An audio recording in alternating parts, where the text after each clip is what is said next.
Chapter 21, Last Day. Charlotte and Wilbur were alone. The families had gone to look for Fern. Templeton was asleep.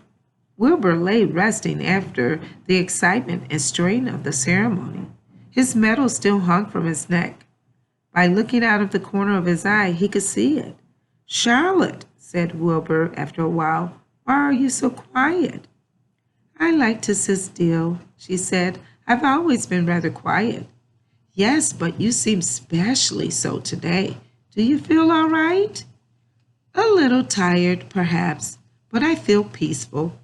Your success in the ring this morning was, to a small degree, my success. Your future is assured. You will live secure and safe, Wilbur. Nothing can harm you now.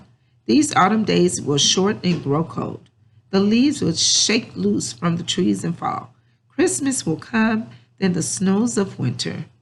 You will live to enjoy the beauty of the frozen world. For you mean a great deal to Zuckerman, and he will not harm you, ever.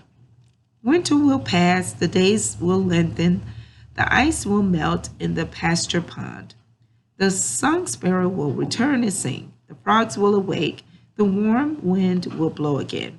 All these sights and sounds and smells will be yours to enjoy. Wilbur, this lovely world, these precious days." Charlotte stopped. A moment later, a tear came to Wilbur's eye. "Oh, Charlotte," he said, "to think that when I first met you, I thought you were cruel and bloodthirsty." When he recovered from his emotion, he spoke again. "Why did you do all this for me?" he asked. "I don't deserve it.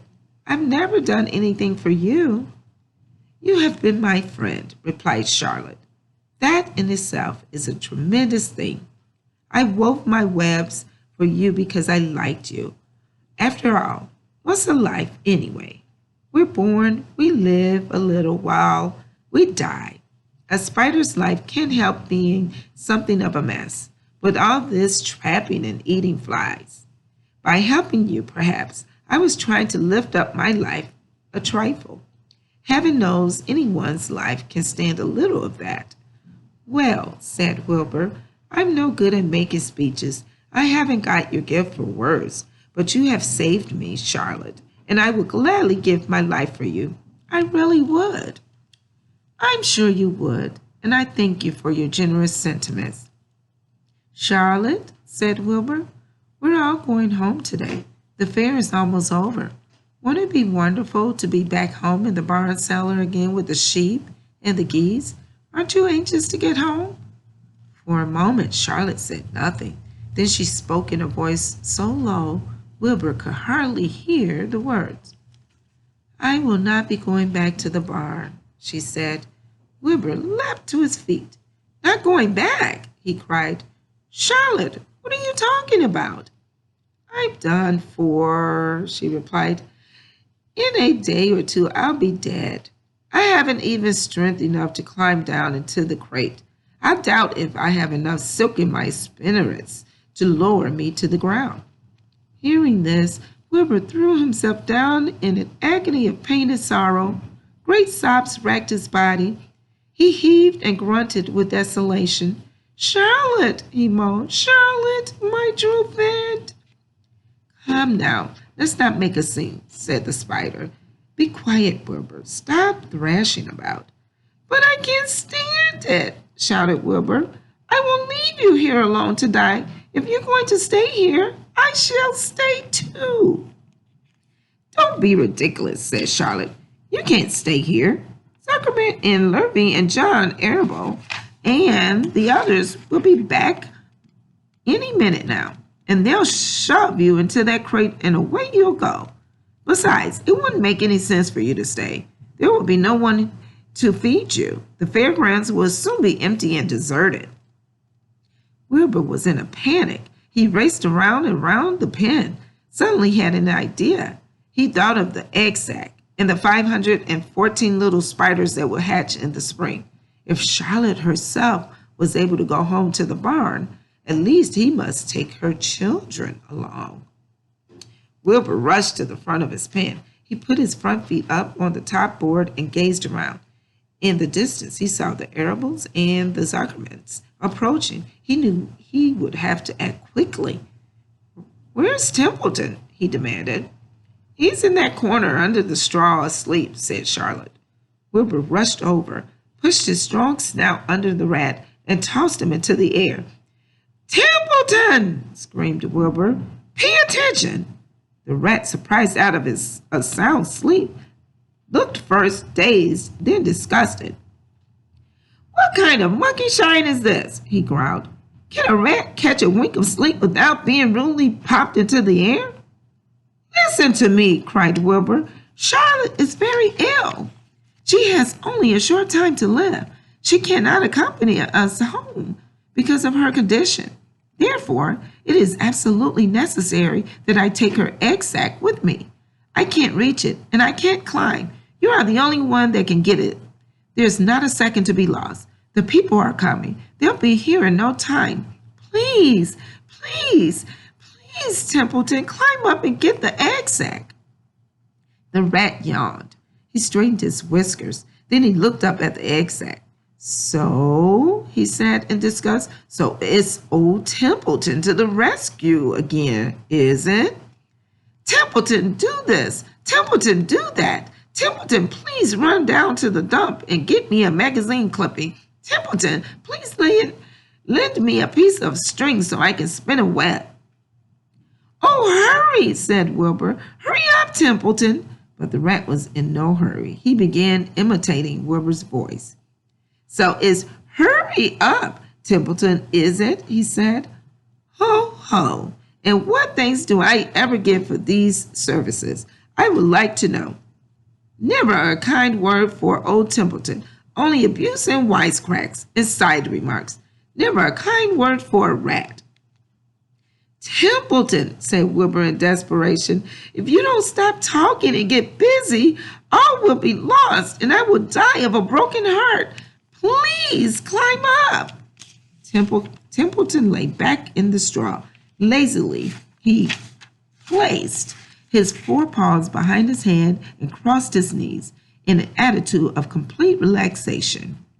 "Die of a broken heart," he mimicked. "How touching. My. I notice that it's always me you come to when in trouble, but I've never heard of anyone's heart breaking on my account. Oh no, who cares anything about old Templeton?" "Get up!" screamed Wilbur. "Stop acting like a spoiled child." Templeton grinned and lay still. "Who made trip after trip to the dump?" he asked. "Why, it was old Templeton who saved Charlotte's life by scaring that Arable boy away with a rotten goose egg.